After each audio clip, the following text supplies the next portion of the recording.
Ladies and gentlemen, welcome back to the YouTube channel. This time I'm going to be having a really long look at my very early preseason predictions of who would be your AFL coach at the end of 2024. Now, a couple of weeks ago, depends on when I release this, I made a mid-season version of this where I predicted every AFL coach by the start of 2025, basically. But the year before that, or not the year before that, but really early in 2024, I said, I'm going to make a prediction, and I've got this list here. As you can see, a phenomenal screenshot from the video where you will be seeing all your coaches in relative alphabetical order. And let's have a look at them, and let's talk about where I've gone wrong. Adelaide, Matty Nicks. Now, Matty Nicks is an interesting one. It's a pretty safe shout, and I think even if Adelaide continue to capitulate, I still think he'll be the coach at the end of the season. Although, if he does not start well next season, I think it may be game over. I don't hate the shout though. Brisbane, Chris Fagan, that's an interesting one. Depends how he does in the finals. Depends if they make it, you know, depends how what does he want to do, right? I feel like he's earned another contract, but he might be burnt out. Brisbane, if the premiership window ends, they'll probably want to move on to a more rebuilding coach, even though he's proved he can do that. A good shout, but in the mid-season version of this, I did predict fucking Nathan Buckley to be the Brisbane coach. I don't know what I was smoking, but that's not correct. I think Chris Fagan will stay there. As will Michael Voss at Carlton. Look, the rest of these are pretty consistent. My mid-season and my early pre-season predictions, Michael Voss will stay at Carlton, which he will. I said for Collingwood, Craig McRae will stay, which he will. Craig McRae's done really well. Brad Scott, arguably coach of the season. He's obviously going to stay, and I predicted that. However, for Fremantle, for both my pre-season and my mid-season predictions, I had a different coach to Justin Longmuir. Look, Justin Longmuir's done well. He's done well-ish. It really depends how the season goes. Like, I'm recording this just after as round 16 starts, so it really depends how their season finished. He's impressed me this season, regardless of if he makes finals or not, but I still think Fremantle might want a new coach. They might stick with him, to be honest. He's probably earned another contract, but I said here Andrew McQualter. I think in the mid-season video I said Daniel Junsarakusa. Andrew McQualter, in my mid-season I had him as a coach of the St Kilda Football Club, but yeah, I'm happy with that. And I think Andrew McQualter would work at Fremantle. I said Chris Scott will stay at Geelong. I'm still happy with that. I don't think he's going to get burnt out like Dimmer did or Clarko did. Adam Kingsley at the Giants. He's not done great this season, but he will still stay there. Dimmer and Sam Mitchell will stay at their clubs respectively. Dimmer at the Suns, Sam Mitchell at Hawthorn. However, for the Melbourne Football Club in my preseason, and actually no, sorry, I'm wrong. In my preseason predictions, I had Nathan Buckley to be their coach, but in my mid-season, I had Simon Goodwin to stay. What do I think now? Given they've been so bad of recent, it depends if they make finals, what they do. I think there's every chance Simon Goodwin goes, and that's on the basis that their game style is ugly to watch. They just kick down the line. It's boring. It's not fun. They are just really boring to watch, and I'm sure the team are bored of his tactics. I'm not sure if he's tactically astute enough, and Nathan Buckley is someone that is, and I think he should be a coach. He's been lined up for a Tassie coach when they enter the competition, but he needs to start coaching quicker. For North Melbourne, I said Clarko will stay, and I think dubiously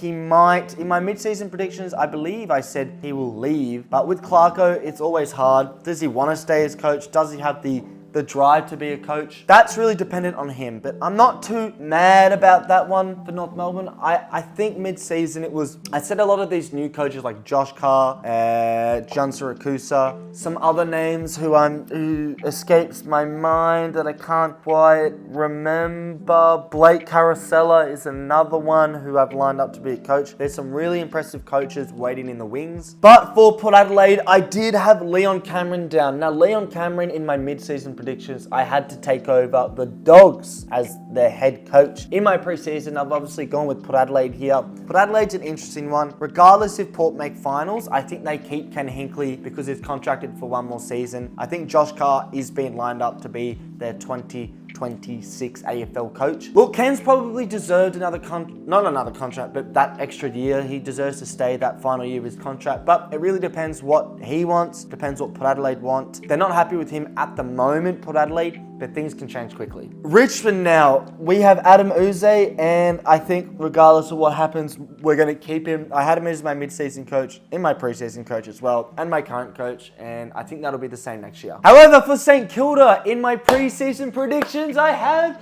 Ross Lyon staying as coach, and I have been on record saying Ross Lyon will not last 2 years at St Kilda. I had that on record, okay? And although I don't seem to be believing that here, it has come to fruition.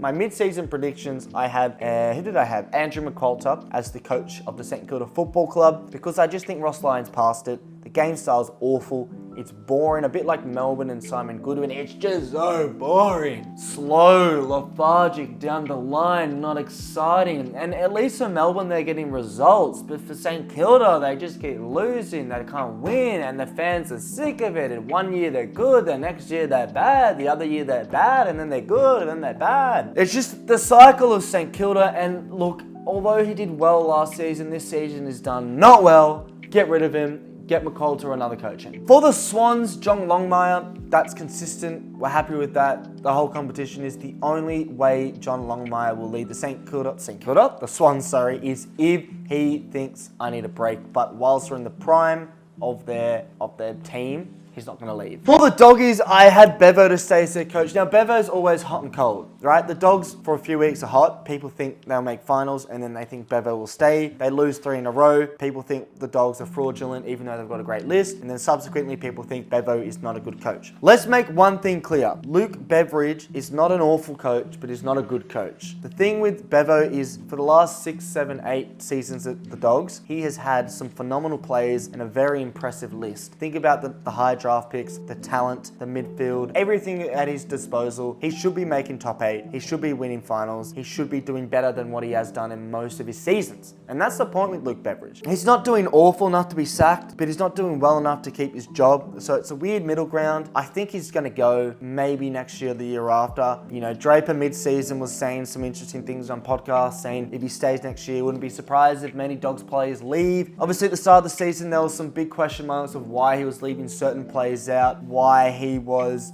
making certain decisions. Very confusing. And the reality is the Dogs will probably keep him because they just don't seem brave enough. I think they should go for a Leon Cameron. They should go for another type of coach who will bring something different. And lastly, for the Eagles, I did have Stewie Dew down as coach. This is a really interesting one. Now, Adam Simpson has done a phenomenal job for the West Coast Eagles this season, albeit they're still in the bottom 3 and they're still a shout for bottom of the ladder. I think he's done a lot better than what many people thought. It's a hard one because Adam Simpson last season looked really tired. This season, he hasn't looked as tired and sick of coaching. So it all depends on Adam Simpson. Adam Simpson is a phenomenal coach. I think he's a great coach, but does he want to have a year off and then join a different club who's in their prime and can win a flag? Or does he want to, endure the long rebuild of the West Coast Eagles, which will be years of pain and years of tiredness? It's really up to him, but I've obviously said here Stewie Dew is going to be the coach. I think Stewie Dew should coach someone. I don't care who it is, but Stewie Dew's a great coach. For the Eagles,